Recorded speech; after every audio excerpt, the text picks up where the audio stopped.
Hey guys, welcome back to my channel. My name is Angie. For those of you who don't know me, I obviously make medical assistant related videos here on YouTube. I post a new video every single Friday, so hit the subscribe button to stay up to date on all the new videos. Today is another episode in the medical assistant diaries for you guys. Today we're going to be talking about how to become a medical assistant, or what a medical assistant is. As always, you guys, I do leave a lot of information in the down bar, so don't forget to go ahead and check out my last video. I'm going to link it up in the corner as well as down below. So that is our first giveaway for 2021. Yeah, so don't forget to check that out and enter to win some really cool things, guys. Let's hop into this video. Okay, you guys, I'm going to try my best to explain everything without being confusing. If you're a medical assistant and have a better way of explaining it, just go ahead and leave a comment down below so that everyone in this community can have the most information possible. So we're just going to break down some daily tasks for a medical assistant. So what your day could typically look like is checking in patients, taking patients' vitals, updating patients' charts, giving immunizations, giving reports to your doctor, assisting your doctor on any other specific patient needs. If your doctor needs you to run an EKG, if your doctor needs you to run labs, perform immunizations, anything like that, those are the things that you would assist the doctor with. On those same lines, you could assist a PA, a doctor, an MP with things like pap smears or breast biopsies, colonoscopies, things like that that some doctors do in-house. When I worked in plastic surgery, we did do a lot more of the removing of wound vacs, a lot more scribing. So your day-to-day task can look completely different. During flu season, you could be doing a lot more flu shots than normal. During school, a lot more physicals and immunizations. So every day is not the same, but it is the same because you're basically doing the same exact tasks on different people, but in a variation of tasks, if that makes sense. So why a lot of people end up choosing medical assistant over things like CNA or LVN is because you can perform a lot more tasks than a normal CNA does. A CNA is not allowed to do blood work, and you as a medical assistant are. In some cases, depending on your doctor's office, your specialty, you can be trained in certain things like IV certification, injection certification. So yeah, like there is a huge opportunity of growth and learning from being a medical assistant working on a floor. You could become an office manager, you can become like the senior medical assistant who's in charge of all the other medical assistants.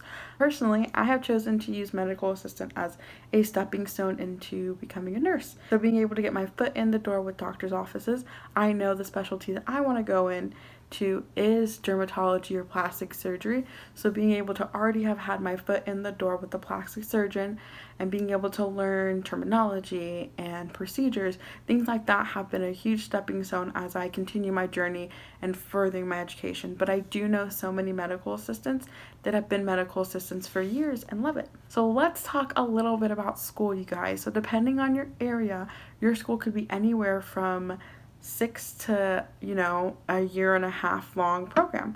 My school personally, I think, was about 8 months long. So yeah, my school was anywhere from about 8 to 9 months long. And in my schooling, I did do clinical hours, lecture hours, and like practicum hours, I guess you could call them. As far as pay go, in Texas that I have seen, the lowest I've seen a medical assistant make is about $11 an hour. The most that I've seen a medical assistant make is about $22 an hour.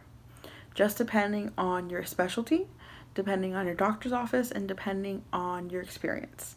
So knowing that, like, you may start at the bottom of the food chain making $11 an hour. So most places where I'm from that have started people off at a lower hourly rate do eventually go up the moment you are certified and the moment that you have worked there for at least 3 months. You get another raise. So it all depends on where you're working. So on the lines of going to school, I think some really important things to look for when choosing a medical assistant school are things like after graduation placement, meaning your school will help you find a job afterwards.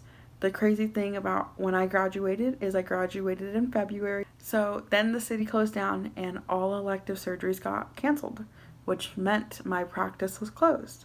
And that just is how the cookie crumbles. It's fine. Knowing that, I wish that my school would have been a little bit better with ensuring that I had secure placement afterwards.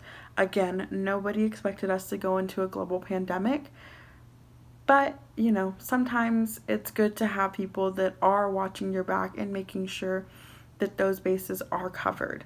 So that is a huge thing to look for when you guys are determining a school. If you guys want me to break down schools and choosing a school or anything like that, let me know down below. But that's just the big thing that I want to touch on when it comes to schools. Ultimately, the same exact thing, you guys. We're both medical assistants. We're just certified through two different companies. An RMA is considered a registered medical assistant. Different specialties that you guys can work in. You could always work in pediatrics, which is dealing with kids. Geriatrics is working with older people. You can work in a family practice, which just means you kind of see anybody from the ages of about, so you see anyone from infants all the way up to about 18 years old. And yeah, general medicine, plastic surgery. You can do OB, obstetrics, oncology. Basically, any specialty will take a medical assistant. The only difference with each specialty is different terminology. So when you're choosing a specialty, make sure you're comfortable with that topic or that subject of that specialty, as well as make yourself familiar with those terms that they use the most. When I got into plastic surgery, I had gone from, family medicine. My doctor saw basically anybody. And we did, breast biopsies, we did colonoscopies, blood work, pap smears. We did a whole lot of everything, wound care. So the terminology that we were using was completely different than what we were using in plastic surgery. So keep that in mind when you guys are choosing a specialty. But yeah, again, I'm going to leave a bunch of resources down below for you guys.